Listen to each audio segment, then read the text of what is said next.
purpose of this emergency training, because there's major shifts on the platform. So if you're feeling this, you're not alone. We're hearing this a lot in the creator space. I saw a comment today on this channel, the Think Media podcast, talking about views are down, or it's hard to get views right now. Momentum is fragile. And so it's clear the old playbook isn't working like it used to.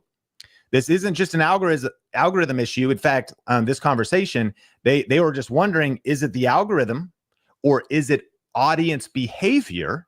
It's probably a combination of both, but this is a strategic shift we have to be paying attention to. And let me know, have your YouTube views gone up or down recently? Let me know in the comments. And later in the session, we're going to unpack the cure for this and some real strategies to bounce back. But let's dive into threat number 2.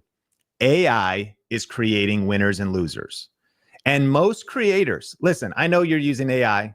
I understand you're doing therapy on ChatGPT. I understand that, we have our favorite LLM, Claude or Perplexity. What's your favorite AI tools? Let me know. But most creators are just tossing basic prompts into ChatGPT and calling it a strategy. That's not good enough. AI is evolving fast. And if you're not learning how to master it, you're falling behind. It's not about the tools, but it's about really having the understanding and the strategy behind the tools. And this is what's happening for creators and professionals who embrace AI. These are 4 insane stats. Number 1, 40% boost in productivity. Top tier consultants boosted their output by 40% using ChatGPT 4 with proper prompt training. That was a study by Harvard and MIT. So the creator who really learns AI has a 40% productivity boost over the person who's just dabbling. A 56% faster at getting things done. So GitHub Copilot users finish coding tasks 56% faster. That same leverage applies to scripting videos, editing videos, automating YouTube processes. You can go 56% faster than your competition. This isn't kind of like, we're neck and neck. This is like you're trying to do track and field and you're running with just old shoes why somebody else has a computer upgrade, like a cyberpunk modifications to their body. Like, it's real speed difference. 133% more efficiency. So a study of UK small businesses reported up to 133% productivity gains using AI to automate and optimize creative work, and 300 billion hours saved. So AI, they've estimated, has the potential of saving global productivity 300 billion hours, editing time, scripting time, and more gone. So that's real math you got to look at. Like, if you're not just kind of using AI, but leaning into it. So a threat is AI is separating winners and losers. I know we all use it. Like, you probably use it. I know a small percentage of us, and I understand there's implications like energy and water and all this other stuff. But AI is creating that divide. It's just a real threat you got to pay attention to. Let's go deeper. So this article in Scientific American found that ChatGPT's verbal IQ score was 155, placing it among the top 0.1% of humans. So the average human IQ, you and me, is between 85 and 115. Okay? So it's like, yeah, we're humans. We're natural. We're normal. Okay? What is AI's IQ? Now, it's not that it's emotional intelligence, but what's its intellectual intelligence and the verbal IQ here? 155.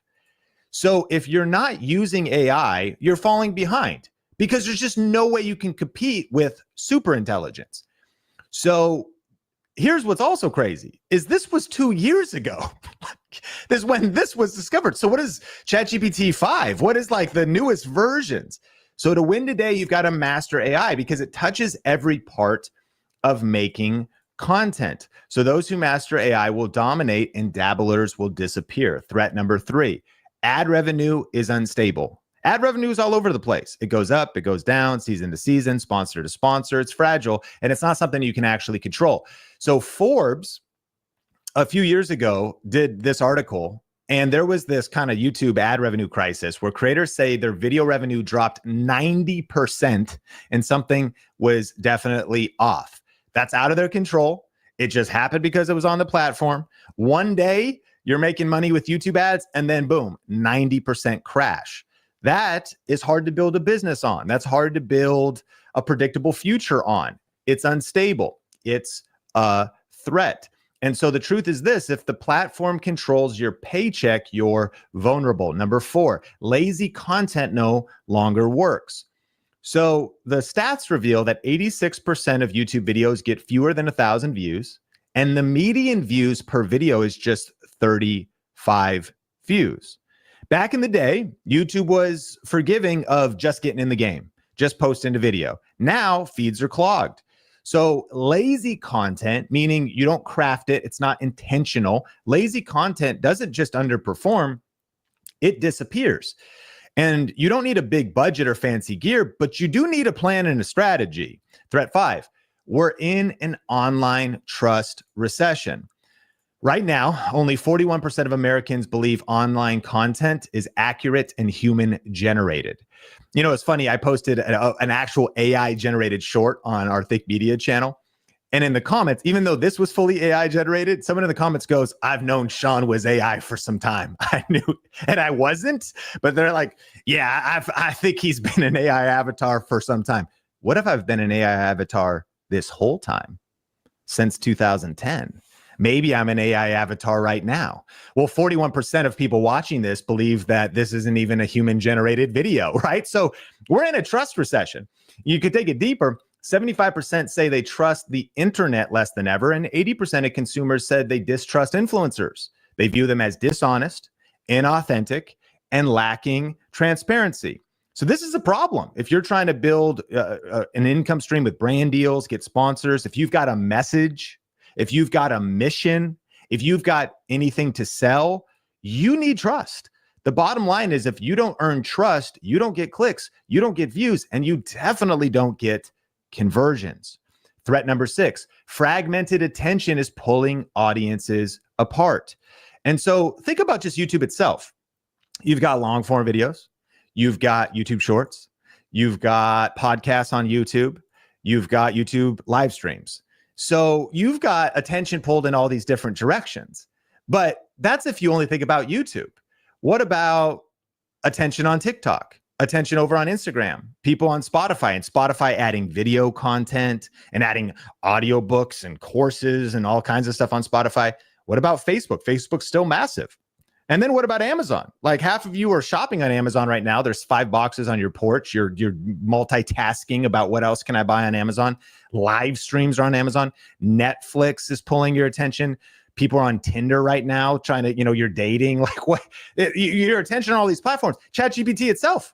Like, just having ChatGPT open, we're not even Googling, we're ChatGPTing, talking to ChatGPT about our problems, about our business. And so your audience's attention isn't just divided, it's scattered. And if you're not factoring that in to how you're showing up, you're losing them before you even get a chance to connect. So the truth is, you don't need to be everywhere, but you do need to know where your audience's attention is, where it's going, and then plan for that. Threat number 7, information overload is paralyzing creators. You're not lazy, you're just buried. Nearly 4 in 10 people say they get too many messages. The other day, someone, because I had Apple, connected to my Ford Explorer dashboard, they saw my text message count, and my text message count, just that alone. Oh, the new iOS update's not showing me. It was like 3,576. They're like, what is that? Like, are you okay? I'm like, I'm not okay. Tell me, how many emails do you have in your email inbox in the chat right now? Who holds the record? Like, how many texts do you have unread? Over a third of managers are sick from it, like physically ill from the amount of information. It's not funny, but look at some of the stats. 38% of employees working at companies say they receive an excessive volume of communication at work, messages, alerts, emails. It's deafening. And workers face the equivalent, breathe for a second, of 174 daily newspapers worth of information every day.